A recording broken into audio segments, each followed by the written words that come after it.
We've got some really cold weather coming to East Tennessee, and frozen and busted pipes are a major source of insurance claims and property damage. So what can we do to protect ourselves? My good friend Sean from ServPro sent us some ideas. One, protect your pipes.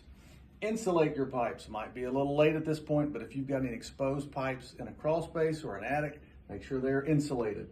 Two, leave a drip in your faucets, especially any faucets that are on an outside wall. You want to make sure the drip creates a water flow through your pipes, because flowing water will not freeze. And also open the cabinets in those bathroom vanities. Let the warm air get in there and do its work. Two, outdoor plumbing. Disconnect your hoses. Your outside faucets are designed to self-drain, but they will not self-drain if you've got a hose connected to it. So make sure and do that. That's easy. Three, seal any drafts that you've got in your house. Let the warm air stay inside doing what it's supposed to. Four, know where your water cutoff is located.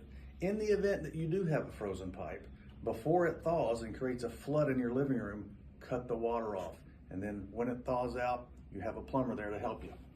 Five, make sure your heat is working. That seems like a no-brainer, but if you've got a secondary house, a vacation house, investment property, anything like that, make sure the heat is on and working. Avoid any coverage issues, plus won't have any frozen pipes. Stay warm, have a great day.